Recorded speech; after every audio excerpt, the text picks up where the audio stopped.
New York Knicks obliterated the Detroit Pistons last night, 130 to 106. Come on. They are the Detroit Pistons. But if you ever go into the Detroit Pistons fans channels, they was talking saucy. They were talking spicy. All right? But what we're going to get in today is not necessarily Knicks Daily Edition style, but I want to cover a few points. I want to talk about what were some of the differences from the first game to the second game. All right? Also want to talk about what were some of the keys to our success. And I'm going to give a shout out to some of the players as well, but not necessarily Knicks Daily Edition style. I want to kind of keep this brief, but I also want to send out a warning to Knicks fans. I want us to check ourselves before we wreck ourselves. All right?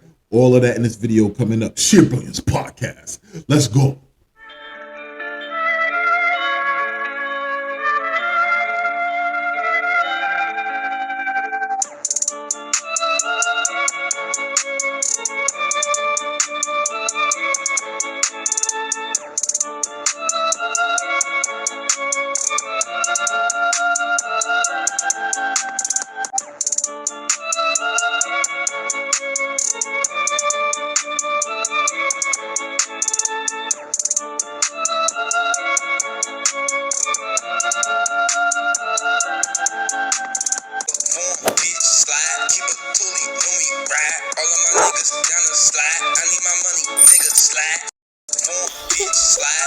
Best condition, most professional, unselfish, toughest, nastiest, disliked team in the NBA. We didn't care about it.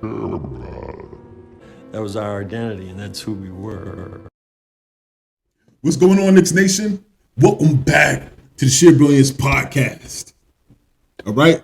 Yeah, let's get that. Nah, bump that. Let's get that. Okay? I want to welcome you back to the Sheer Brilliance Podcast. I am your host. My name is Sheer. And you already know, we are first to many and second to no one when it comes to the news, team moves, and interesting views about our New York Knicks. Yeah. Listen, first and foremost, if you are new to the channel, I want to welcome you here, all right? I want you to have a good time. We like to have fun here. We like to keep it light, right, and tight for everybody who views these videos. So we may trickle in a little bit of humor, put a little humorous seasonings in there. But we want this thing to kind of be lighthearted. So welcome. And if you like the video, click the like button and subscribe to the channel and join the SB community. Speaking of the SB community, if you are returning to the channel, shout out to you. SB community, I ride with you and I know you ride with me. So we're going to have fun. We're going to do this and we're going to build this thing out. All right. Now you can't recognize those people who stand by you when you're building this thing from the ground up. You can't recognize those people who are there with you when you're having success, but also when you're not having success and you're down, without recognizing the people who are probably the backbone of your motivation. So for those of you who are sliding into my channel, not leaving a comment, but I know you in the comment section. Those of you who was bold enough to stand up in the comment section and let yourself be seen. If you're the ops, pull up then, okay? We want all the smoke. Friend or foe, we want the smoke. And the smoke is exactly what the New York Knicks brought to the Detroit Pistons at the Mecca of basketball last night. Shout out to the New York Knicks. 130 to 106, baby. All right. Knicks ran the Detroit Pistons out of the building back to the Motor City, and we here to talk about it, right? Now, typically when I do this, I would do this Knicks Daily Edition style, all right? But since I did a Knicks Daily Edition after the last game, I don't want to overdo the Knicks Daily Edition. I'm gonna do it again, but not today. There's a lot of things that I want to get into. I want to talk a little bit about the differences that I've seen. I talked about all that in the intro, but I got a lot to cover today, okay? But what I want to say is the Mecca was rocking last night. Yeah. Knicks Nation showed up and we showed out last night.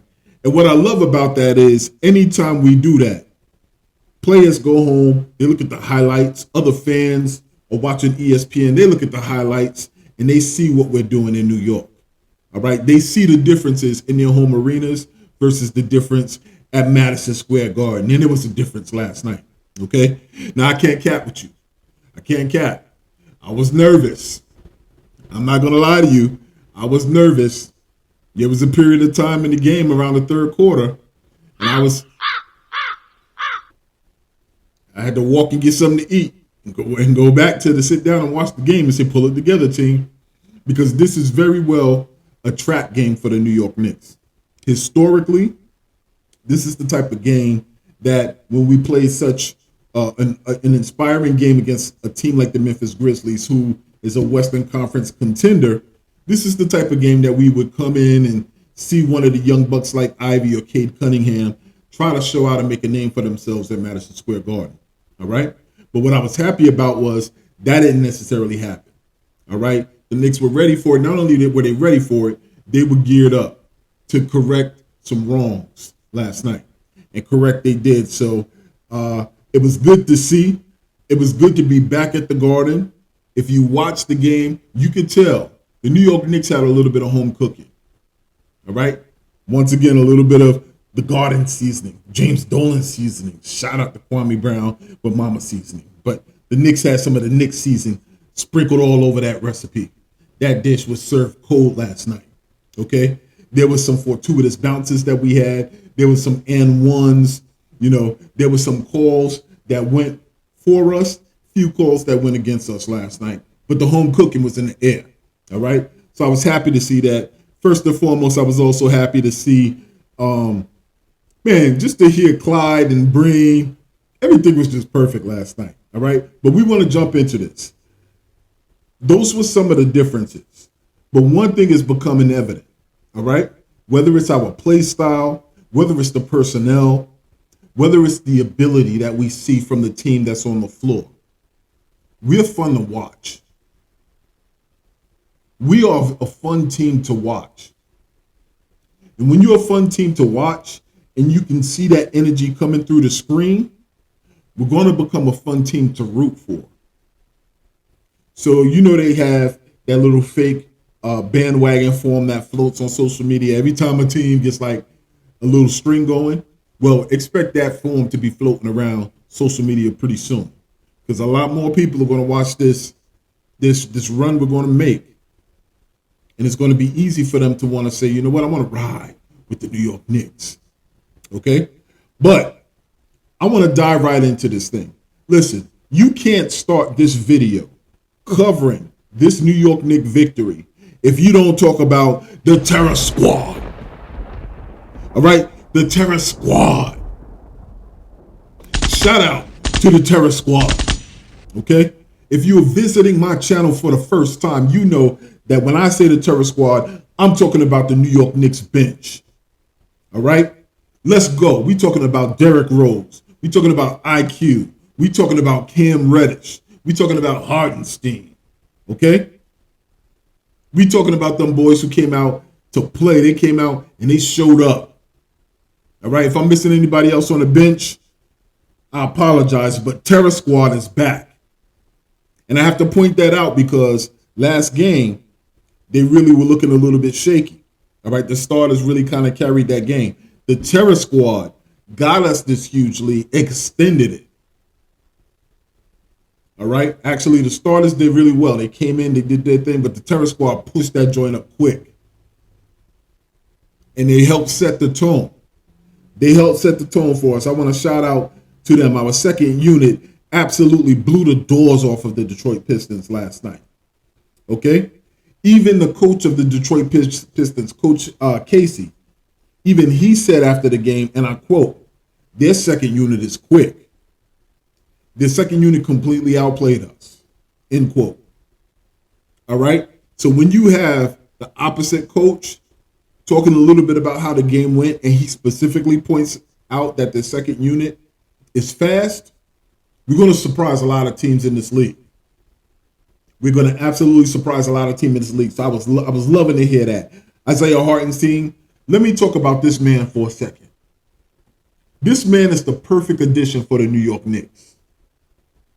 He was the perfect pickup for us. Low-key pickup for us, but he was the perfect pickup for us. Okay? He does the small things in a major way. All right? And what I mean by that is this man boxes out. Come on, man. This man boxes out.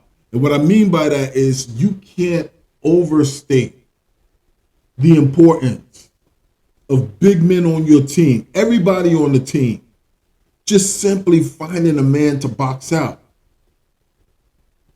Once again, you already know I'm a 90s Knicks fan, all right? Pat Riley era. And one of the things he absolutely drilled home, find somebody and put a body on them, box out. And I just love watching Hartenstein play because that's exactly what he does. Okay? That's exactly what he does. This move, Isaiah Hartenstein, I'm going to say, he's the type of player, all right? And that's the type of move that when you add to your team, 5 years from now, when they make a documentary about how you built your squad up and won this championship, they look at him as a marked move. They look at that player as, you know what, when the New York Knicks went out in that particular summer and very low key, they acquired a Hartenstein. That was one of the moves that helped position themselves to be consistent and make this run. He's that type of player. He's having that type of impact, and it's only been in preseason, and it's only been 2 games. And I love when people hop on my channel, hop in my comment section. Yo, easy, calm down. It's still early, this, that, and the third. Listen, it could be early, but if you know basketball, you know what you see. You know the difference between if something is fake news or something is the real deal. Isaiah Hartenstein is the real deal. Okay? But not only Isaiah Hartenstein, let's talk about the full Terror squad, all right? Not the full, but let me point out a couple of people that really stepped out last night. Obi Toppin, 16 points, 4 rebounds, 3 assists. Let's go, Obi. Derrick Rose, 13 points, 6 assists, 6 rebounds. Let's go, Derrick. And IQ, Emmanuel Quickly, 20 points, okay? 7 rebounds, 7 assists, all right? You know that after that game in Memphis, when IQ was off, when Obi was off, you know them boys had a conversation after that game. This is not going to happen again. Not 2 games in a row, okay? It was great to see them boys jump out and be comfortable. And what I absolutely love is we need to pay attention to the little things, all right? We need to enjoy this moment because it was opening night at Madison Square Garden, all right? This team is a relatively new team. But what we can't forget is the New York Knicks in that first game of the playoffs in that season that they had their run. And that was the season at the tail end of the pandemic, once the fans were able to return back to the game, okay? And how shell-shocked that squad looked. All right, how shell-shocked they looked. It's almost like they played better without the fans there. So what I appreciated last night was that they had that type of effort. They looked so comfortable last night, and the house was packed. All right? So shout out to this team embracing MSG as their home. And hopefully that leads to a lot of victories to follow. But the House of Garden was good to the Knicks and the Terror squad last night. All right? Yeah, I said it. The House of Garden was good to the Knicks and the Terror squad last night. So shout out to everybody who's in attendance. Shout out to Knicks fans all over the world. We rocked it last night. All right?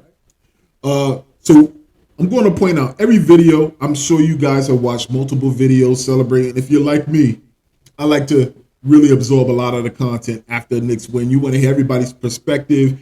You want to hear everybody's excitement about the game. We are all hyped. You already know this. But I already know that you guys have watched multiple videos already. streams that you've watched. They got all the stats. They dive into the detail. We ain't here to do that. Okay? Some people will watch my channel and be like, yo, man, listen, what's your stats or whatever have you? Listen. And once again, I'll appreciate and accept a lot of what you offer to make the channel a little bit better. But it wouldn't be me if I don't have my own style to it. And I'm not going to do the deep dive. I'm going to gloss over some of the statistics, but I'm going to let you know what I saw. I'm going to let you know what I felt in that moment watching the game. And the little details, that's what makes the Sheer Brilliance experience unique. All right? Sheer Brilliance Knicks, unique. So that's how we're going to get into this video today. All right? But my goal is always to give my take my way.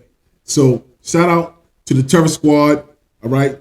Really securing this win for the New York Knicks last night. Shout out to you guys. There are a couple of things that this game has showed to us that's undeniable. All right? Our style of play is here to stay. Our style of play is here to stay. The New York Knicks play an up-tempo brand of basketball. All right? We're athletic. And we have ball movement. I don't know how many nights I stayed at the altar praying for us to be some semblance of athletic. Because every team in the league had athleticism on their team. And it was always like we were running in the mud. We have an athletic squad. We got Mitch catching lobs here. We got Obi doing in-game dunks. Y'all don't see that? Yo, we sprint every chance we get. It's like the New York Knicks as a team lost 40 pounds. Kept veterans who are light on their feet. We don't plod down the floor. All right? It's game 2. You ain't got to tell me. I'm going to calm myself down. It's game 2. But I'm telling you, they seem committed. They're talking the same language. This is our style. This style is here to stay. All right? So that's one of the differences. The second, the team keeps saying that they trust each other and that they don't care who gets the credit.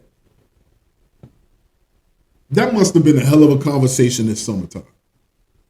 I really would love to see how that conversation happened. If it happened at the end of last season, if it happened at a team meeting in the same room, did a guest speaker come in? Did it happen on Zoom call? I really hope that if we have a good run, that is something that is pointed out on a video. How did that conversation go? Because for them to say that they now trust each other and that they don't care who gets the credit, that's a specific statement. That means that there was a feeling that people were going for theirs last year. And it could have been the case because there were contracts that were up or up for renewal. So for them to say they don't care about who gets the credit, they had to have honest conversations surrounding that. Whether that conversation was with Julius about whether or not he felt anybody else on the team was getting credit, or RJ trying to secure his number so that he can get the, however that went. For every member on the team, you're starting to see that as part of their interviews. They have the same speak. I think it's huge. I think it's absolutely huge. My third point, I love seeing the different units that have been playing out there. Shout out to Tom Thibodeau. Shout out to Tom Thibodeau for looking at the different units that have flow and cohesion and chemistry on the floor. Specific shout out to the Terror Squad. The unit that I love to see out there is when they throw Rose, IQ, Cam Reddish, Obi, and iHeart out there. That unit is fast. That unit is athletic. That unit is our entire Terror Squad. All right? Terror Squad. Boy, they're playing well together. iHeart seems like he's been here for years, bro. Like he's been here for years. And what I love, what comes from them, the same thing with Cam. It's almost like now he's starting to get comfortable, like he belongs. All right? And that's all that you was waiting to see, like this feeling that he is a part of what it is that we're trying to do. And once again, shout out to Tom Thibodeau. You got to have that coming from your coach. Your coach is the parent of the team. And if you don't get the approval from your parent in those moments where you feel as if like they're pointing out your strengths and they're helping you develop your areas of weakness, then you don't, man, that's the worst thing in the world. You know, I apologize. Shout out to anybody who had to navigate, you know, childhood or this life without one, man. But when you got a parent or parental figure who breathes life in you, who tells you they believe that you can do anything, you can't underestimate that additional boost of confidence that you get from that. And that's how Cam is playing. He's playing like somebody had a conversation with him, that we believe in what it is you bring to the table. You need to show it. All right? That second unit, man, I love watching them come in and run up and down the floor. Okay? It was a great game. And it was a great win. All right? So, let me see. There was one thing, though. And I know many of you saw this because I saw this. I saw some people mention it in their recaps. I know I'm doing this. I'm about to say I'm not trying to do this, but I'm about to do this, right? One thing raised an eyebrow for me. If I was to give The Rock eyebrow, one thing raised the eyebrow for me. There was a fast break moment, all right? IQ was pushing the ball. He had Obi on one wing, and he had Cam on one wing. And Cam was open. He was more open than Obi. It was kind of tight. Detroit did get back a little bit, all right? So those passing lanes were a little bit tight. But Cam flailed out to the three-point line. So he had more open of a passing lane than Obi had when IQ tried to lob the ball up to him.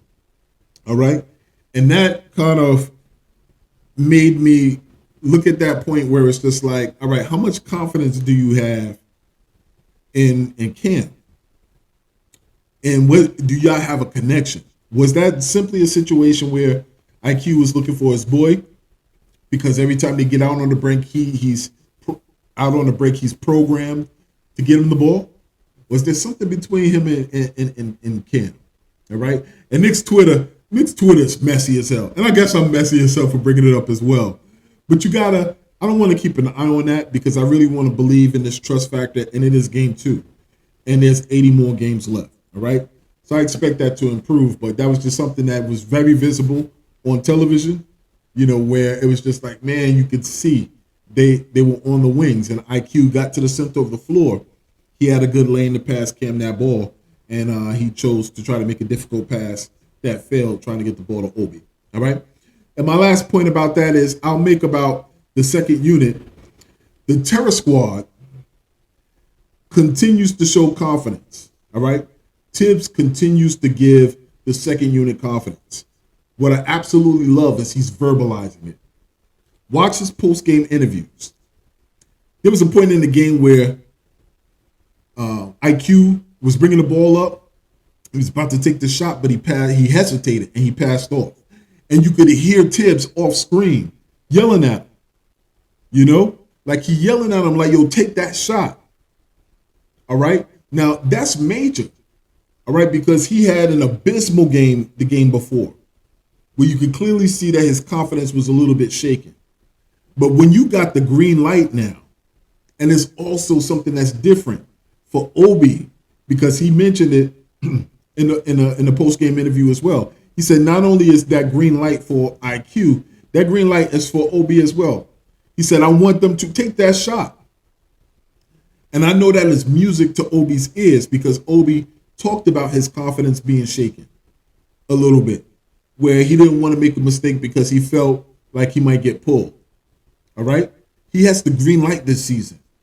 That's exciting news because that means it could be frustrating. We may lose some games because we're like, won't you stop shooting? But we will now see hopefully extend it to their fullest potential, what we're going to get from these players. All right. So that piece I absolutely love. Shout out to the Terror Squad. They really did their thing this game. Okay. Now, I don't want to just focus on the Terror Squad without giving some love to the starters. So shout out to the starters as well. Let's go. 3 players I want to point out. First and foremost, our young prince, R.J. Barrett. Shout out to R.J. Barrett. Man, R.J., we knew was going to have a bounce-back game. All right? R.J.'s never going to have pancaked, terrible games. So R.J. came out. He had 18 points, 4 assists, 3 rebounds. What was evident from the very beginning, the moment he stepped on the floor, was his confidence. Okay? And what I loved was he eased himself into the flow of the game. He was running his plays, running the routes on his plays. He was getting other teammates involved. Great passes. Looking for the passing lane. I was just like, yeah, good passes, even on handoffs. The handoffs were crisp. He definitely was locked in and engaged. But he came in and he did what he did his thing. Back to RJ, taking the ball to the basket, hitting that Euro step like we like to see, passing the ball off. All right. Hitting those high degree of difficulty shots that he'd be making. All right. Many respects, I know RJ's from Canada, but many respects, RJ got like an international game. He definitely got an international game. All right. But I was happy to see that young kid bounced back, that young man bounced back, and he was able to have a solid game contributing to this win. Julius Randle. Man, there's so many things I'm going to talk about with respect to Julius. Well, let me do the stat line and go into it. Julius Randle had 15 points, 6 rebounds. All right. Jalen Brunson had 17 points, 6 assists, no turnovers. All right.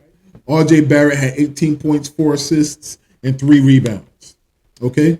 The team was balling tonight with 6 players in double digits. All right. I know that it is the Detroit Pistons, but who cares? That was the opponent on our schedule. All right. RJ played physical, he played smart, and he played in the flow of this game. All right. Super proud of RJ. Randall has completely bought in. I don't want to hear none of that anymore. Even if he has down games, Randall has completely bought into whatever it is the Knicks will be building this season. Okay. He doesn't hold the ball any more than 3 to 4 seconds. If you don't believe me, I was counting. 2001, 2002, 2003. It's almost like the ball is a hot potato in his hand. And when he goes to make a shot, he's decisive about it. Okay? 1 or 2 times is when he posted up. But you get permission if you got the ball and you're posting up. You're doing something with the ball. But 9 times out of 10, the last 2 games, the ball doesn't stop with him. And I love seeing that. Okay? I love seeing Mitchell Robinson in the summertime set goals. And then he taking steps to reach his goals. He had 3 blocks in less than 12 minutes this game. Mitchell Robinson had 3 blocks in less than 12 minutes this game. All right? He is taking his time at the free throw line. He actually has a routine at the free throw line. I love when young players set their sights, set their goals, and they're really moving towards hitting those goals. And I love hearing him talk about the team every time he talks about the team believing in him. And that goes a long way. They believed in him first and foremost by selecting him, I think, 52nd in the draft, sticking with him as a starter for the future with a new coach coming in. And at first the coach said, I don't think he's serious enough to carry out the game plan that I wanted to enact. And then him being a little bit immature, you know what I mean, felt a certain way about that, but then performed. Secured that new contract. And his language is, this team committed to me. Excuse me. And I want to prove to them that their investment was sound. Okay? You can't ask for anything more. Excuse me. You can't ask for anything more from a young player. who feels as if they have a home in the league. Okay? Mitch Robinson is that young player. Okay? But what I love was after every game, this was an impressive victory. After every game, I like to go to the opponent's YouTube channels, hear their post-game interviews, and even Sadiq Bey tweeted that we got punched in the mouth tonight. We got punched in the mouth tonight. Sadiq Bey, quote unquote. Okay? Tom Thibodeau said tonight that confidence comes from preparation. All right? He said that this team looked both confident and prepared tonight at the Mecca.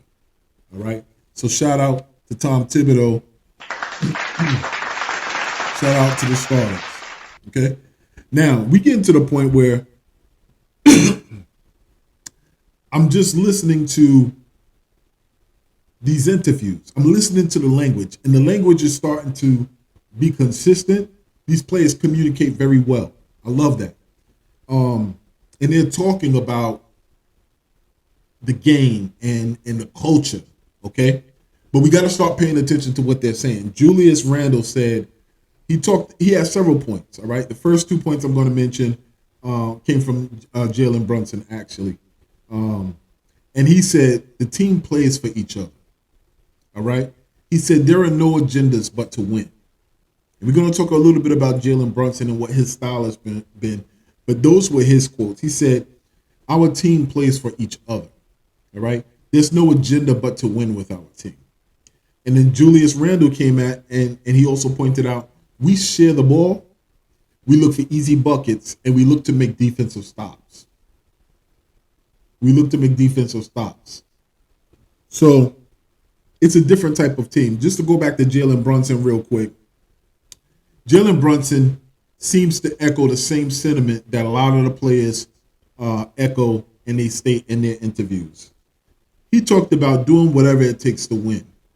And once again, he reinforced that they don't care who gets the credit. Okay?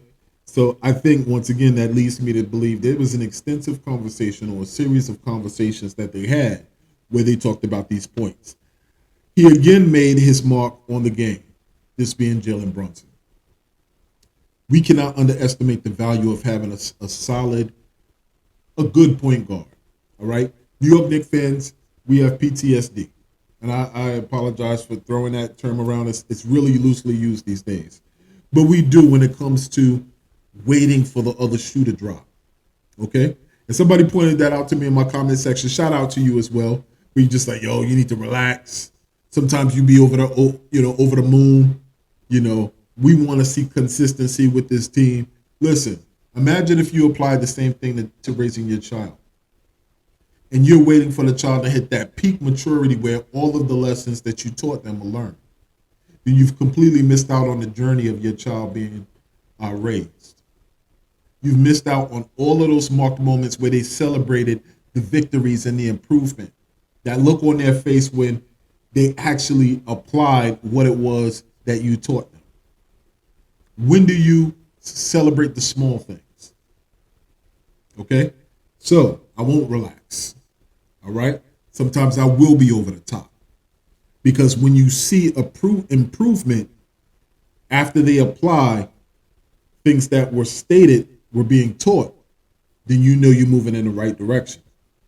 Jalen Brunson brings that. Jalen Brunson is the coach on the floor. All right? 0 turnovers tonight. All right? He talked about himself being a natural leader. He talked about his style of play is he picks and chooses his spots on the floor. And he also mentioned that he recognizes and he's intentional about having a deceptive style of play at the point guard position. All of that was on display tonight. All of it was on display tonight. We have a point guard that brings oohs and ahs. All right? Similar to Kyrie in that you may think he's going one way, but I'm going another way. I don't take a beeline to the basket on my layup. I might hit you with the scoop, go high off the glass. All right? 2 or 3 moves. He got counters all in his bag. All right? It was just phenomenal. It was just phenomenal to watch. The New York Knicks team played free. They played with a purpose. They played to end the game early. Okay? And I have to inject here, just to those people who say relax. I'm going to have a relaxed moment myself. It is the Detroit Pistons. The Detroit Pistons are going to be really, really good in 5 years. Okay, they have Cade Cunningham. They have Jaden Ivey. They're a little bit farther ahead than we were because they already have like high-level, talented, potential players on their team. Okay, but they're similar to the starting point that we were about 5 years ago as well. Okay, where we were just getting pieces and we were getting them based off of the potential, and we knew that they would be projects. It would take some time to get some chemistry together. We brought in veteran players to be able to help build them up. The New York Knicks sent them very veteran players to them to help them navigate the same process that we are at the point of being at right now ourselves. Okay? So, they're a young team. They looked overwhelmed. Jaden Ivey, although he had a solid game, he looked, I think it was being in the Garden, and for the first time against the Knicks, and the Knicks came out playing fast. At first, he looked a little bit unsettled. Then he got it together and he started getting buckets. But it was a little too late. Sadiq Bey is usually a player that gets hot on us and pushes it, pushes their team forward. Also, Isaiah Stewart is usually a player that'll hit unexpected three-point shots from the power forward or center position, So we were able to just hop all over that first, all right? So those type of moves didn't really matter in terms of the outcome of this game, all right? But I want to end this video by talking about some of the keys to success. The keys to success as it relates to how we're going to be able to win moving forward this season, okay? One key that I'll point out is you have to beat the teams you're supposed to beat. So for any people that come and watch this video and they're like, oh, it's only the Detroit Pistons, they got young players. Listen, you have teams on your schedule. In order to be a good team in this league, you need to beat the team that you are supposed to beat. And the Detroit Pistons is a team on our schedule that we're supposed to beat. So we handled that business.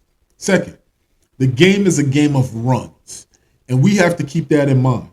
And what I love was there was the period of resilience. Like I said, to start the third quarter, it was that feeling that the Detroit Pistons were closing the gap. And Knicks fans, we got up and we started pacing because we know what that means. We're about to give up this large lead, like the previous 2 seasons that we've done.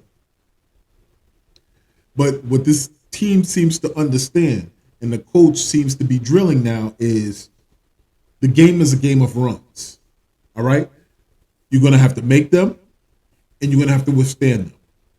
And that's what we saw last night. We saw a team being us who made a run, and then we had a team being us who had to withstand their run until we got ours back, all right? So I love that. The third key to success I want to point out, and this is a major key. Shout out to DJ Khaled, okay? Similar to baseball, and what I mean by baseball, what you want to do is you want to make sure you win as many series against teams as possible.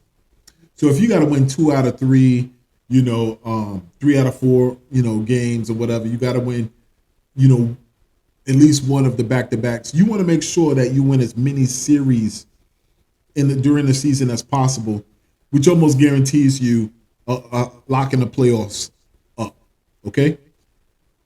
For the NBA, that means you want to make sure that you avoid 3-game losing streaks this season, all right? You want to make sure that you don't lose. If you lose 2 straight, that's fine, all right? Never get to that 3rd straight. If that is the case, you guarantee yourself close to a 50-win season. I didn't do the math, but historically, this has been proven. So a major key for us to success is going to be avoiding any 3-game losing streaks.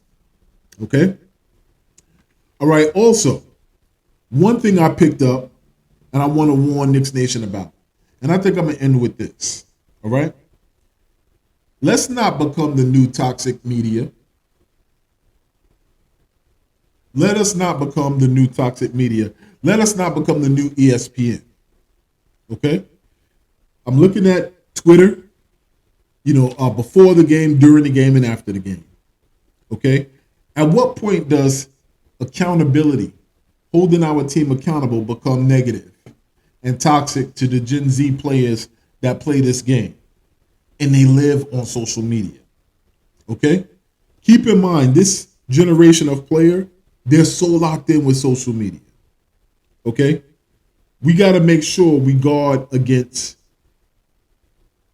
really being just over the top toxic and adding these players. I've seen a lot of that, and it's kind of crazy. And I'm saying that because I talked about earlier in this video starting to listen to the players. They communicate with intention, and they're clear about how they communicate. And there's a couple of flag words that I've been hearing that I don't know. I just think we need to pump our brakes and check ourselves, all right? The flag words that I hear coming from the players is that we play for each other and that we play for the organization, okay? Used to be, listen, man, we want to play and give the fans da-da-da-da-da. But when I'm hearing consistently, I heard it from RJ, I heard it from IQ. And I'm saying IQ, stressing the IQ point, because when IQ had the few games he was struggling, I almost believe that the team was just like, you can't, get off of social media, bro. You can't listen to what the fans are saying.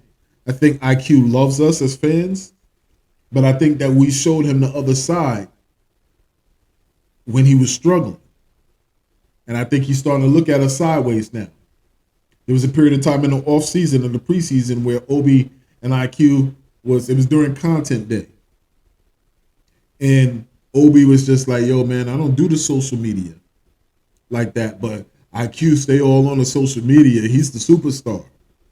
All right, so he's locked in and he pays attention. But once again, these flag words, I'm hearing from the team, New York Knicks fans, Knicks Nation, we better be careful. All right? They saying that they play for each other and the organization. I mentioned that Obi said I'm not on social media. They're saying things like we don't care who gets the credit. All right, I think that could be a sub shot at New York Knicks fans chanting a particular player's name, whether they're chanting for Obi, whether we are heavily criticizing Julius, even though Julius has a good game. He may have made a bonehead play, excuse me, or whatever have you. And they're also starting to say it's us against the world. We focused on those people in the locker room. It's us against the world. What I don't want to happen is I don't want to become part of that group that this team despises. I don't want to be part of the world on the outside as they celebrate their growth, their overcoming of obstacles and victories. I want to be part of what helps propel them to those points so that when we celebrate, we can stand in our rightful place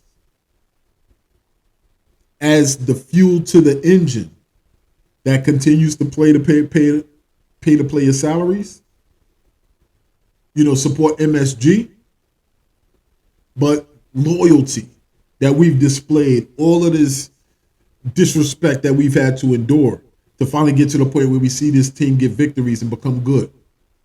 I don't want to be boxed out of that. And we're going to raise hell if we are. But once again, we don't want to be the distraction. I keep hearing Gilbert Arenas' words in my mind that the New York Knicks fans are responsible for being the reason why major free agents don't want to play there. Okay? Nah, man. It takes a special type of player to play in New York. Most of the time, you got to be from New York. All right? Or you have to understand what it takes to be in New York. All these fluffy, man, listen, man. I don't know. It's certain generations is soft, man. But we have to understand that. Old heads, it ain't our time anymore. If you weren't born in this generation, there's some players who are old souls, who are throwback players. But for the most part, a lot of the players are sensitive these days. So we got to keep that in mind. We got to be mindful of that. And Knicks Twitter can be brutal. You know, cats be wilding. How you gonna talk about a player like crazy and at them? Come on, man. It only takes one or two players. Think about your own life. People can talk 500 million positive things about you. All it takes is one player. All it takes is one person to say something negative. And 9 times out of 10, your whole joint is thrown off. All right? So Knicks Nation, let's keep in mind, man. Let's keep that in mind. We gotta, we can hold players accountable. We could hold them accountable. But let's not become ESPN, where we LOL in our own team. All right? It's not the move. So that's the end of my video. Great win. We're gonna marinate on this one. All right, we're gonna marinate on this one. But if you like this video, do me a favor, like this video, subscribe to it. Man, actually love what I'm seeing. Okay, like, subscribe this video, share it with somebody if you find out that it's material that they would love. And keep this in mind, same thing applies to our team as applies to our own lives. If there's no struggle, there's no progress. All right, we here. We got next. Shea Brothers Podcast. I'm out. Peace.